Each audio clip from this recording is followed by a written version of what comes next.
I'm just paying attention to him. That's a wonderful save. I'll just make him fake challenge, force him to make a mistake, pop it up high, put that pressure on, keep it on him, stay close to him. He doesn't have the ball in his control yet. He's panicking. And we're forcing him to panic. He's not just panicking for no reason, because I'm staying close. And he's got no boost, he's going to go for the boost. Perfect. We forced that mistake to happen. We forced him to go for the boost because we stayed close.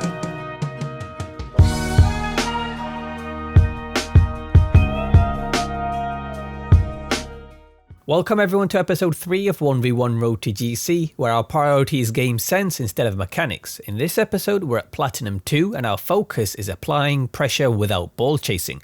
Pay attention to how I stay close to the opponents but I don't actually challenge them. I'm just applying pressure with my positioning. Anyway, enough talk, let's start with game 1. So here we go. In game 1 we've got Paul 7617 and I'm using the Dominus this time. It's a little bit of a flatter hitbox than... well, a lot more of a... okay, he's not even moving. Interesting. We'll let him come back, make it a little bit more fair. Oh, there he is. We'll give him the ball away, so let him attack the ball. And he's giving it kind of back to us. I can turn on this because he's so far away from it, and that scares him off. And he comes to it. I tried to challenge. He does beat me. He should be chasing this ball down, so I'm going to play into the corner. Ball's gone up. He's backed off. So I'm going to take a power shot. And that was enough to get past him. And we're shadow defending, and he's dropped the ball, so that means he's popped it back up. Yeah, when he drops the ball, I always close down the gap. It's not really a danger unless he's got it on the ball or on his car, or if it's bouncing. Like I've dropped the ball and he's challenged. That's perfect. That's when you want to challenge, because it's not much of a danger when the ball's not bouncing or on top of the opponent's car. And we've just got a little flick past him. We're not gonna score this goal. Just do a high ball over to him, give him the possession, see what you can do with it. He's really struggling with that. He should get off the wall. And so he's got it on top of his car, so I'm going to create that space between me and him because it's dangerous. He can flick it over us. And we'll just pass it back to him. And so the ball is bouncing. I'm creating this space. Go a little bit of a fake challenge, and he's dropped the ball. He's going to go for a demo. As soon as he goes past the ball, he's going to, he's going to go for a demo, and he's still going for demos. And he's taking the ball back, which is perfect. Like, he's keeping it away from me, but he's kind of lost control there. But that was a good idea by him, just to keep the ball away from the opponent. He's wasted a decent amount of boost. Our fake challenge works. It makes him commit. And again, I fake challenged, and he's committed again. If you don't see a good opportunity to challenge, you need to create that opportunity by fake challenges. Get a little bump on him if you're behind him. That should put him off. We'll grab the boost. And he's dropped the ball. As soon as he drops the ball, the danger's just gone. Give him a little bit of a fake. Hook shot. I got it on perfectly in the bounce there. That's why you generate a lot of power. Such a simple technique, but it's really effective. If you can't quite get the dribble going, or you think you're about to lose control, don't be afraid to drop the ball and just do a hook shot. Couldn't quite get the flick off, so he's created the space where you dribble and flick. Let him deal with that. Good save. Hits it to his corner, allowing him to control the ball. So the ball's up in the air. I don't want to challenge that because they can just hit it off the wall. So he's past his position. I'm just going to bang it off the wall. And I could go for a shot here, but he's staying close. He's missed his flick. Fake challenge. He's bumped us. And he's staying too close to the ball there. So if you've noticed, every time the ball goes up the wall, high like this, I always back off. Because I know a hit could come, like I mentioned just earlier on. He didn't back off there. And he didn't challenge either. He just kind of stayed under the ball, allowing me to take a free shot. And a front flick. That might be wide. I'll let him handle the ball. I'll go pass the position over to him. Oh, he's kind of passed it back to us. But so the ball's bouncing now. I'm closing the gap down as he gets closer. The ball's losing its bounce, and I'm getting closer.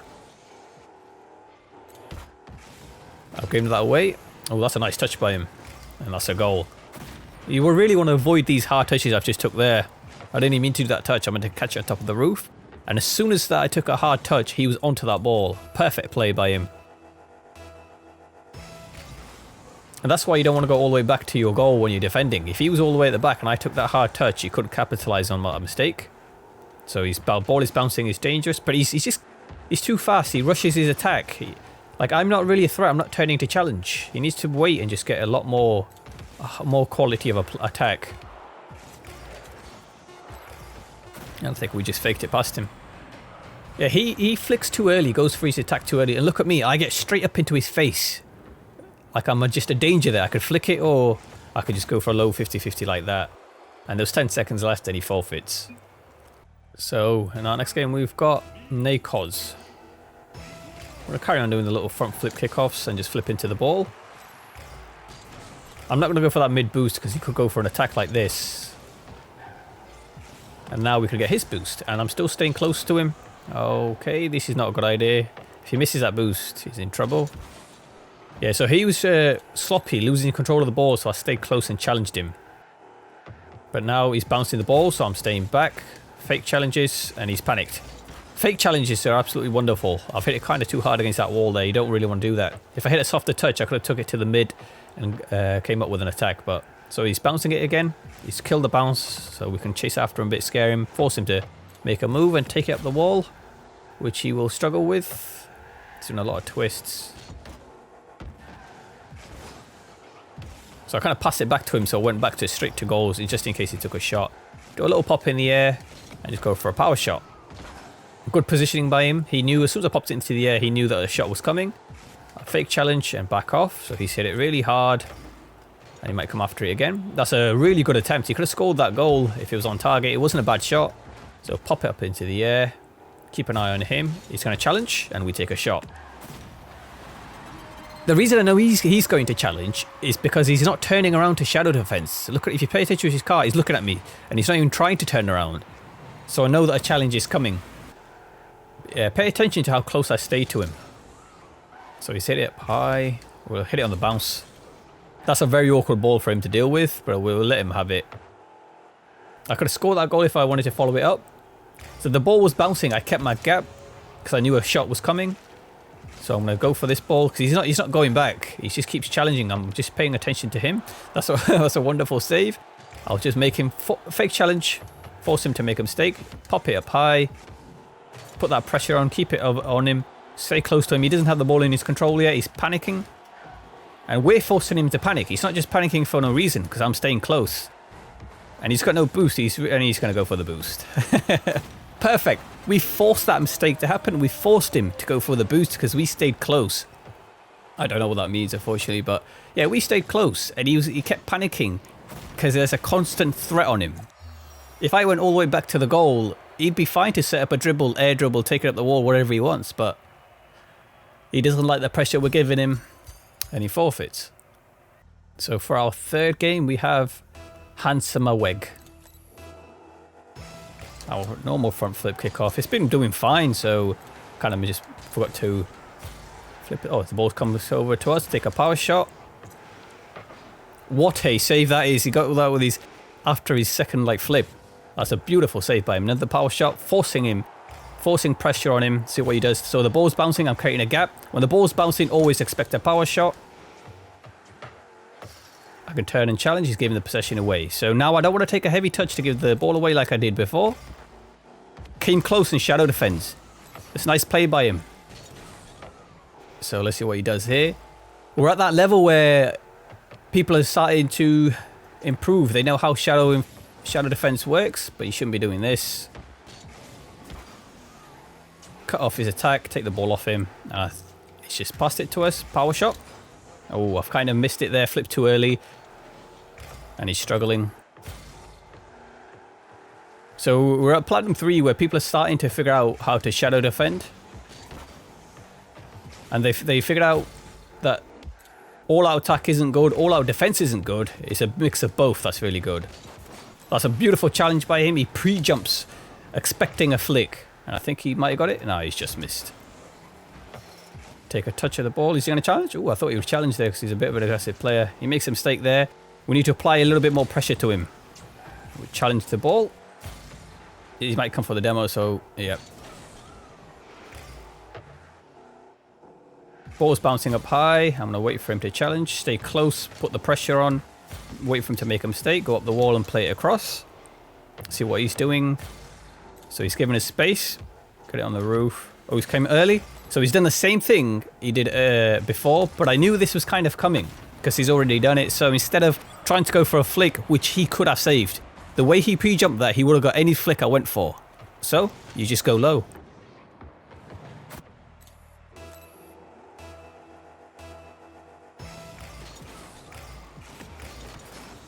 Oh, he's got a better kickoff than us there, but we might be able to make it back.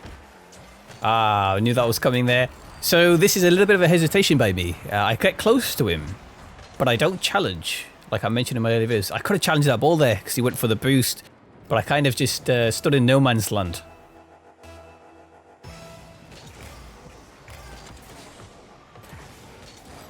So the ball's gone up high. I should be able to turn onto this, but he might go for a power shot. Yeah, so I went close and that forced him to make a move, and we might be able to get a power shot. Can he make it back? He cannot. Yeah, so these fake challenges are really putting people off at the moment at this platinum rank. Every time I fake challenge, it always forces them to make a move. They don't really expect it, so we'll just keep doing that tactic.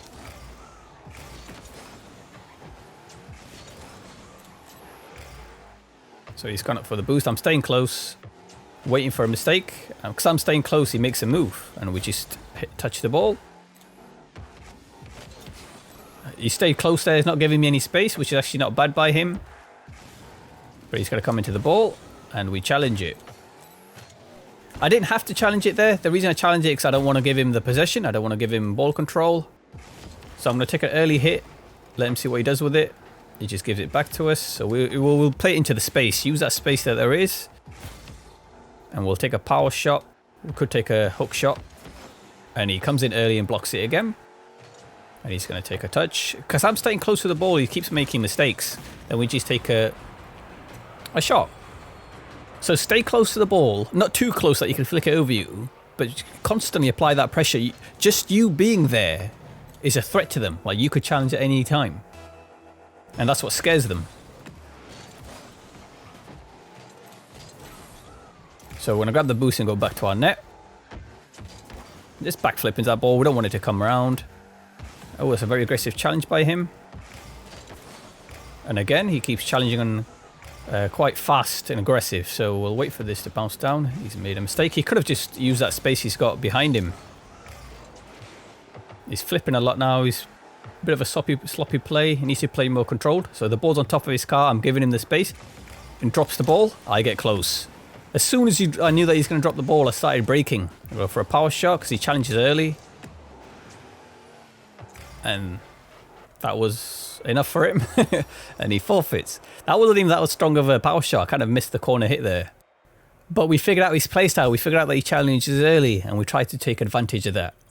And we finish at Platinum 3. One thing I want you to keep in mind from this episode is that you don't always have to flip into the ball to apply pressure. Just being positioned close to your opponent is enough to put him off because he'll be scared that you could challenge at any time. If you're too far back and give him space, he knows you're not a threat and has time to get the ball under control to set up an attack. And before I go, I asked what name you preferred and 75% voted Kingpin, so I'm going to be giving the channel a new fresh look over the coming week. Do let me know what you think of it. But remember, just because the name has changed doesn't mean my objective has. My only goal is to help you become the best player you can be and reach the top. Doesn't matter the game, Rocket League, Battlefield, Halo, I'll be here providing tips. Thank you so much for watching and I'll see you in the next video.